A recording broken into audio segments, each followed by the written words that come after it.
Was good, y'all. This season has been a disaster for the Philadelphia 76ers. I don't think I'm over-exaggerating when I say that. I know coming into this season, after they brought in Paul George, Joel Embiid was supposed to be healthy. They still had Tyrese Maxey on his new extension.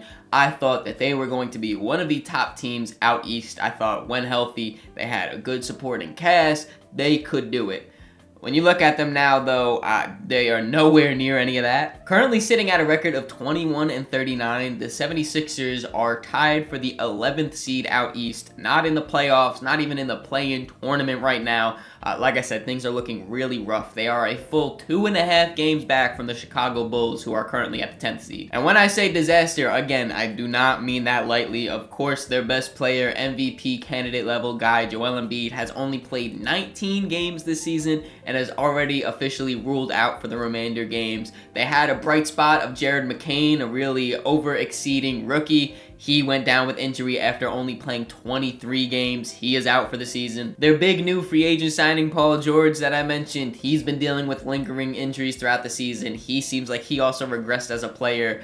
The stuff doesn't stop there, though, because Andre Drummond, Kyle Lowry, Eric Gordon, pretty much anyone on this roster has dealt with an injury at some point throughout the season and has missed time. And after being one of the top playoff contending teams for the past few seasons, 76ers are kind of stuck at a crossroads right now where it's like, what's next for them? And I'll be honest, it's not really a good position to be in at all for the Sixers right now, but they do kind of have one little saving grace that can make this season not a complete wash and a complete failure. The Sixers draft pick for this season right now is due to the OKC Thunder. Of course, OKC, they own so many first round picks. It only makes sense that they own this one as well. But there's one little contingency here that could make the Sixers keep their pick. That is if it's a top 6 lottery pick. And looking at the Sixers right now, I feel like that is the main priority right now, is to make sure you get that pick by any means possible. If that means shutting down Tyrese Maxey, if that means shutting down Paul George,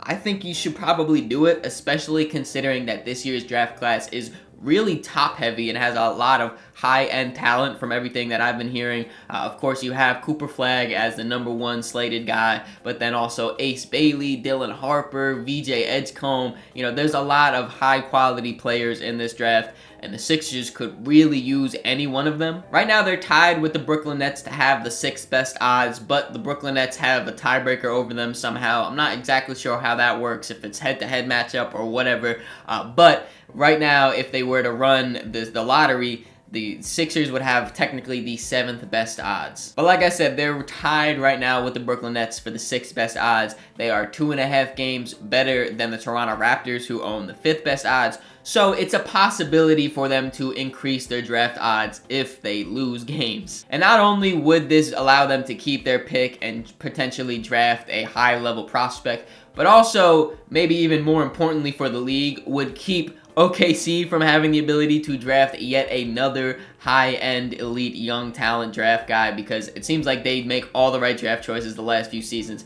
I do not want them getting better. We're here to talk about the Sixers, though. I really think that that is their best move. And I feel like the only reason they waited so long to shut down Joel Embiid and are still running out Paul George, Tyrese Maxey, and all that stuff is because last year, they were able to rattle off 8 games to finish off the season. They won 8 straight, able to finish above 500, make the play-in tournament, eventually make the playoffs. They had a very competitive series with the Knicks, ended up being a first-round exit. I feel like that might be giving them a little bit fool's gold and false hope in order, for them to think like, oh, maybe we should compete still. Maybe we should still try to make the playoffs. Obviously, I disagree with that. I feel like this is very similar to what the Miami Heat did the last few seasons, where they made that super deep playoff run, made the finals as the 8th seed with Jimmy Butler, and I feel like that kind of made them think, we don't really need to make these crazy trades. I mean, Jimmy Butler, when it's playoff time, he can carry us. We could just make it to the playoffs, skate in there through the regular season,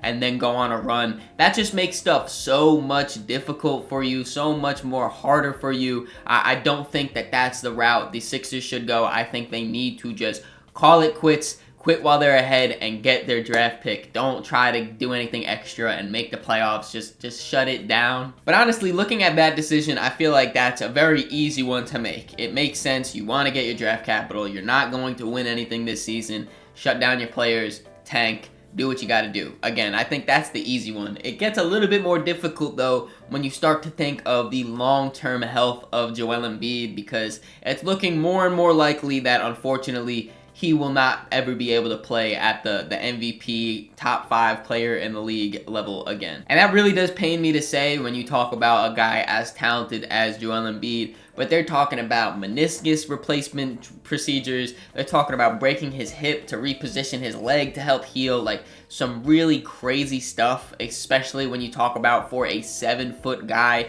the amount of pivots and jumps and stops, change of direction that Joel has to do at his size really is not easy on his joints. And it's not only that he's a 7-foot guy, but he's also a 7-foot guy that's what, like 260, super solid built man. And even since he came into the league, he came in pretty big. Obviously he got bigger, stronger and all that, but it's not like he came into the league as frail like Giannis or Anthony Davis, Victor Wembanyama. He came in as a built guy. I think that's just how his body is built like that. He can't just like drop weight to make it easier. Even if he did though, he's always dealt with these type of injuries. He's always been an injury-prone type of guy, unfortunately, and I don't know if that's going to be able to stop at any point in his career. When you look at his playoff history, Joel Embiid has missed at least one game every single playoff run he's had in his career, except for 2 times.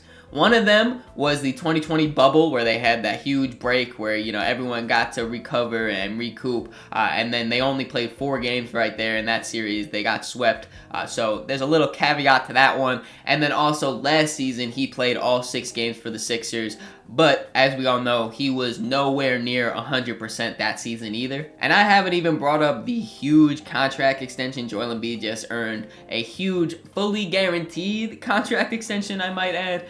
Just to show you some of the numbers here, next season he will be getting $55 million. Year after that, $59 million. Then $64 million.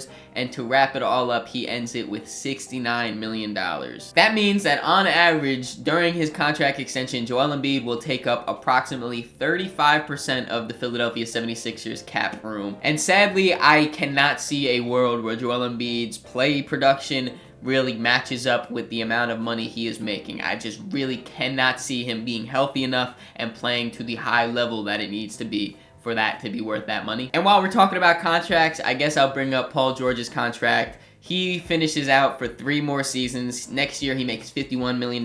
Year after that is $54 million. And then the last year is a $56 million player option that he has.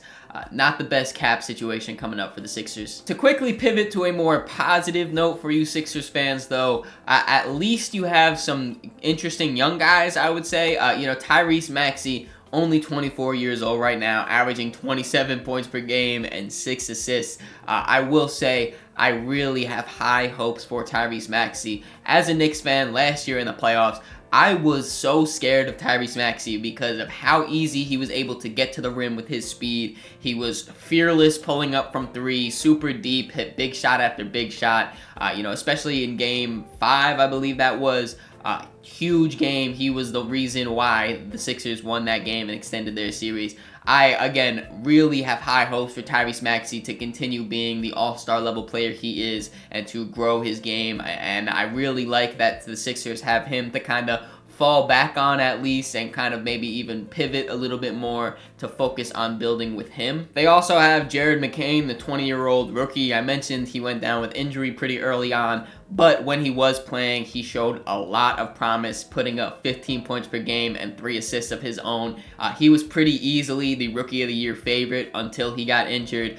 So again, I really have high hopes for Jared McCain. I thought he was going to come in and just be a great three-point shooter, and that's what he was. He shot like 38% on like 6 attempts or something, which is incredibly good for a rookie. But he even showed a lot more promise with the ball in his hands as a creator, getting to the rim.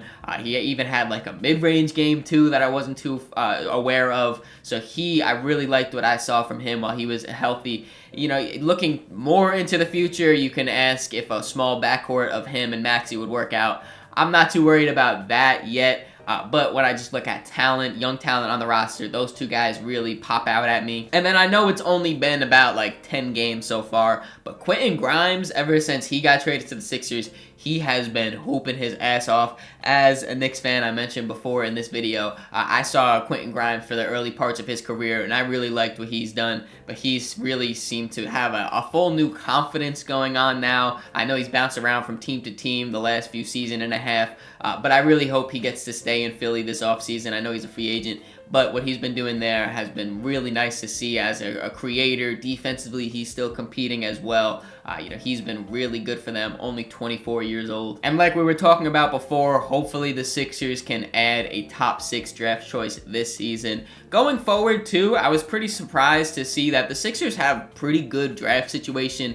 Just to read off some of the draft capital they have, assuming that they get this year's draft pick, that means that next year will go to OKC unless it is in the top 4. And then in 2027, they have a top 8 protected pick that's going to Brooklyn. 2028, they actually have 2 draft choices. They have their own, and then they have the Los Angeles Clippers pick. In 2029, they have a pick swap for the Clippers and their own pick. Whichever one is better, they get to keep. And then 2030 and 2031, they own their own first-round draft choices. So it's not like they're the Phoenix Suns where they have all their draft choices out. They're really tied up, no room for wiggle room or anything.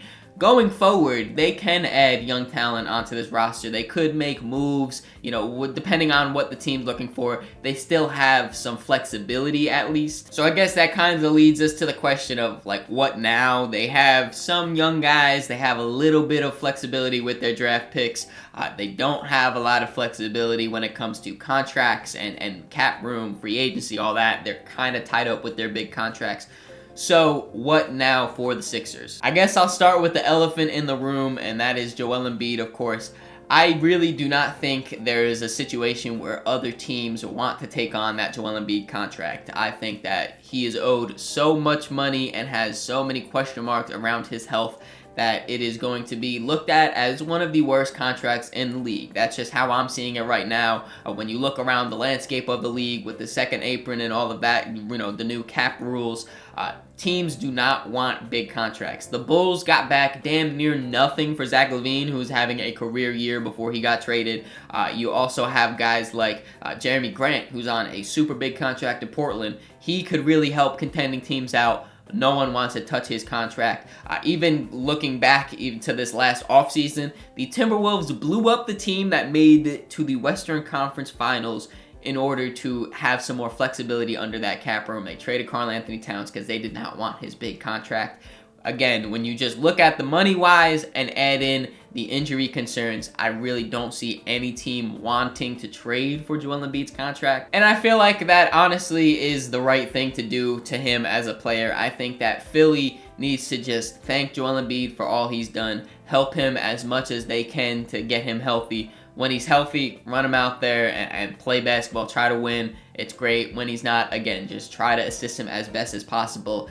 And I think they need to just ride out his contract, pivot towards Tyrese Maxey, and just do the best that they can, honestly. You would hope that whatever Embiid decides really helps him and it gets him to next season where he can play games consistently. But whether that's surgery or just time off, I don't know how much it will help him, and even if it does, I don't know how long he has until the next injury, unfortunately. It really pains me to talk about this because it's just such a sad situation. But again, if I'm a Sixers, I'm going to thank God that we still have Tyrese Maxey at least, build around him, and do the best we can. What do you guys think though? Let me know in the comments below what you would do if you were the Sixers. Do you still build around Joel Embiid? Do you try to trade him? Let me know in the comments below. Hope you guys enjoyed this video. If you did, make sure to leave it a like. Subscribe so you don't miss the next one. In the description, there's links to all my social medias, so make sure you follow me on all those to keep up to date with me. Catch y'all.